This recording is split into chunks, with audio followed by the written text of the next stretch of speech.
Hello, and welcome back to English Speaking Corner. Today, we are going to talk about a feeling that every English learner knows. It is a feeling of panic. Imagine this situation. You are talking to someone. Maybe it is a friend, maybe it is a colleague at work. The conversation is going well. You feel good. And then, suddenly, they ask you a question. Your brain freezes. You know the answer, but the English words disappear. You open your mouth, but nothing comes out. Just silence. That silence feels terrible, doesn't it? It feels heavy. You feel your heart beating faster. You think, oh no, they are waiting for me. I look foolish. I need to speak fast. And because you are panicking, you make mistakes, or you just say nothing at all. If this happens to you, I want you to take a deep breath right now. Let it out. Because today, we are going to fix this.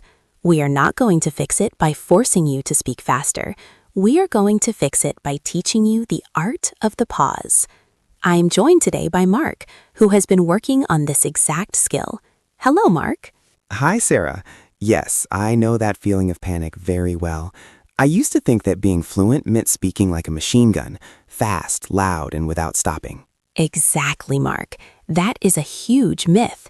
If you listen to a native speaker, really listen to them, they do not speak nonstop.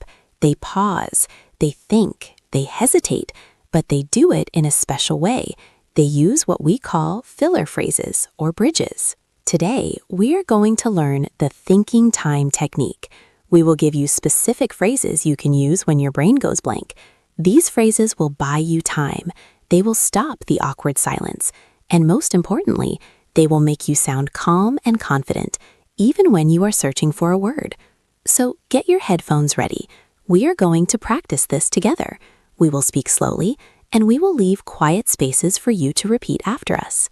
Let's start with the first situation. The situation where someone asks you a question, and you have an opinion, but you need a few seconds to organize your sentence. Mark, let's pretend I ask you a question about travel. If you don't use a thinking phrase, what does it sound like? Well, if you asked me, Mark, where is the best place to visit in your country? And I just stayed silent while I thought about it, it would be awkward. You would be staring at me. Right. It feels like a broken connection. Now try it again, but this time use a simple bridge phrase. Use the phrase, let me see. Okay, ask me again. Mark, where is the best place to visit in your country? Let me see. That is a difficult choice, but I think I would say the mountains in the north. Did you hear the difference? Mark used 3 words, let me see. But he didn't say them quickly. Mark, say it again and pay attention to the speed. Let me see. He stretched the words. He didn't say, let me see. He said, let me see. This simple phrase bought him about 3 seconds of thinking time. In those 3 seconds, his brain found the answer. Now, I want you to try it. I want you to practice dragging out the vowels. Listen to Mark one more time. Let me see. Now you say it. Speak out loud. Very good. Let's try another variation. Sometimes you need even more time. You can use the phrase, that's a good question. This is a powerful phrase because it is a compliment. When you tell someone, that's a good question, they feel happy. They feel like they asked something intelligent. While they are feeling happy, you have 5 seconds to think of your answer. It is a perfect social trick. Mark, let's practice the intonation. We don't want to sound like a robot. We don't want to say, that's a good question, with a flat voice. We want to sound interested. Right. It should sound like, that's a good question. Notice how Mark goes up at the end of the word question, and notice the at the beginning. The is very important. It signals to the other person that you are thinking, not sleeping. Let's practice this. Listen to the rhythm. That's a good question. Now you try. Repeat it with the same melody. Excellent. Now let's combine them. You can actually stack these phrases together to get even more time. Imagine a really difficult question.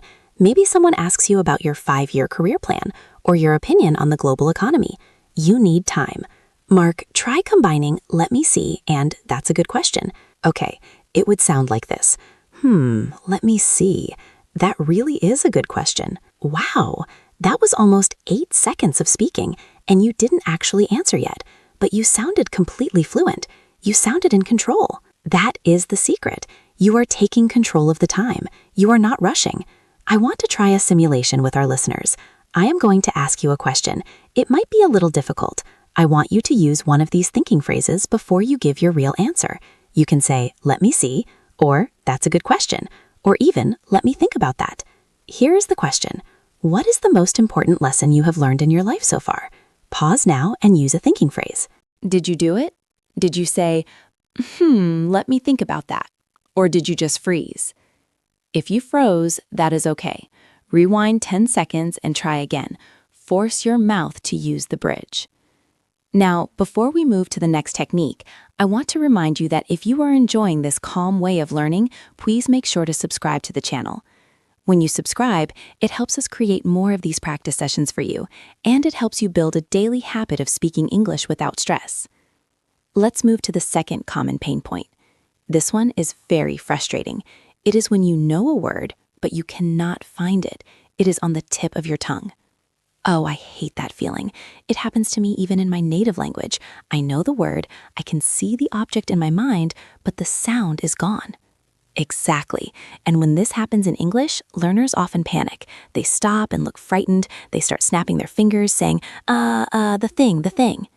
We want to replace that panic with a phrase that explains the situation. The best phrase to use is, "It's on the tip of my tongue." This is an idiom, but it is very common. It means the word is right there, almost coming out, but not quite. Mark, can you show us how to use this naturally in a sentence? Sure. Imagine I am trying to tell you about a movie I saw, but I forgot the actor's name. I would say, "Oh, who was the actor? I know his name. It's on the tip of my tongue."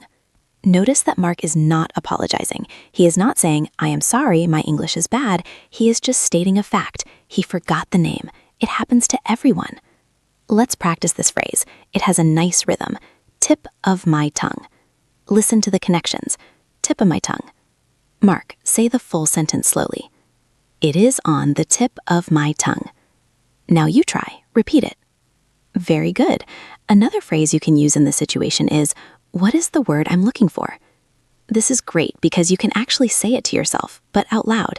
It shows the other person that you are actively searching. You are not confused, you are just hunting for vocabulary. Mark, let's demonstrate. Okay, imagine I am talking about a kitchen tool, maybe a blender, but I forgot the word. I would say, "I need to buy a new... what is the word I'm looking for?" A blender. Yes, a blender. See how natural that sounds? It keeps the conversation flowing. The silence doesn't feel empty. It feels active. Let's practice the phrase, "What is the word I'm looking for?" Listen to the intonation. Mark goes down at the end. What is the word I'm looking for? Now you try. Great. So we have covered "let me see" for general thinking, and "it's on the tip of my tongue" for forgotten words. Now let's talk about the ultimate survival skill. This is for when the word is completely gone. It is not on the tip of your tongue. It has left the building. You simply do not know how to say it in English.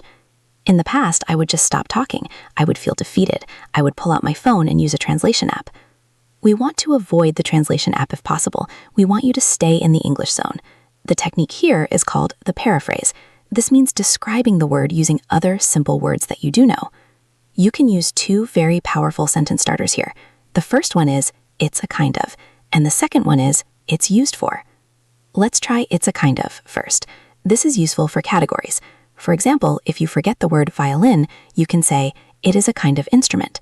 If you forget the word ostrich, you can say, "It is a kind of big bird." Mark, let's play a guessing game. I want you to describe something without saying the name using "it's a kind of." Okay, it is a kind of fruit. It is yellow and long. Banana. Yes, see? Mark didn't need the word banana to communicate the idea. He used a bridge. Now let's try the second phrase. "It's used for." This is great for tools or actions. Mark, imagine you forgot the word kettle. How would you describe it? Okay, I want to make tea, but I need the machine. What is it called? It is used for boiling water. Perfect. It is used for boiling water. Immediately, I know you mean a kettle. The conversation continues. You did not fail, you succeeded. Let's practice the structure. I want you to listen and repeat. It is used for boiling water. Your turn. Now let's try another one. Imagine you forgot the word wallet. You know, the thing you put money in. Mark, how would you describe a wallet using "it's used for"? I would say, it is used for holding my cash and credit cards.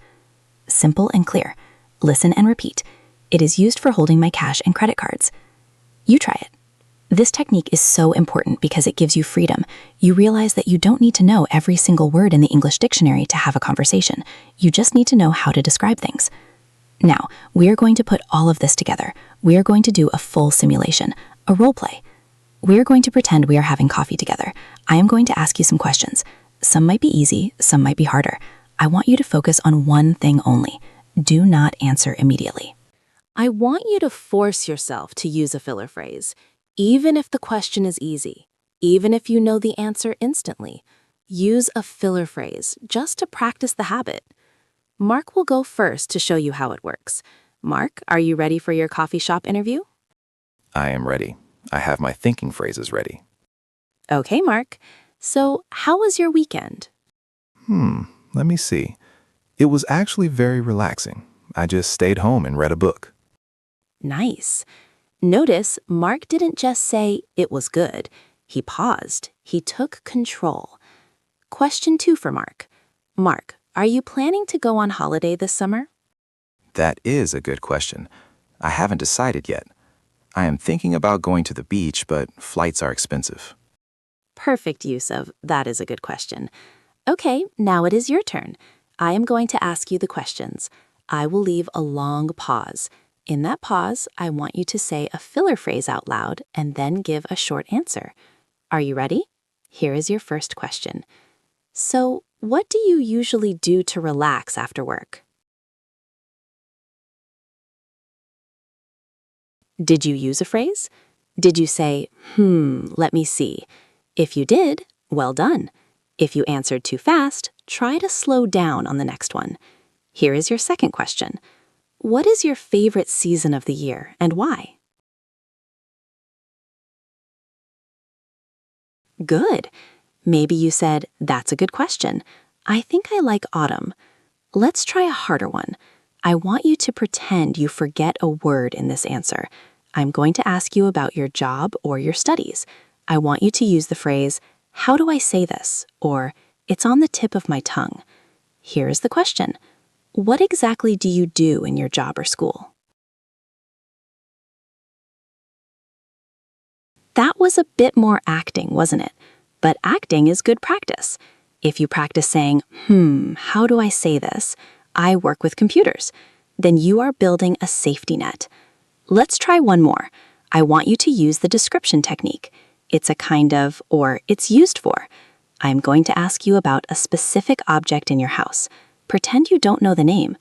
Question, what is that machine in your kitchen that makes bread toast? Did you say it is used for making bread hot? Or it's a kind of small oven? The word was toaster, by the way, but if you described it, you win. You see, fluency is not about being perfect. Fluency is about flow. It is about keeping the river of conversation moving, even if there are rocks in the way. The water flows around the rocks. These phrases, let me see, that's a good question, it's on the tip of my tongue, these are the ways you flow around the rocks. I want to talk about one more thing before we finish today. It is about body language. When you are using these phrases, your body sends a signal too. If you look down at the floor and look terrified, the other person will feel your stress.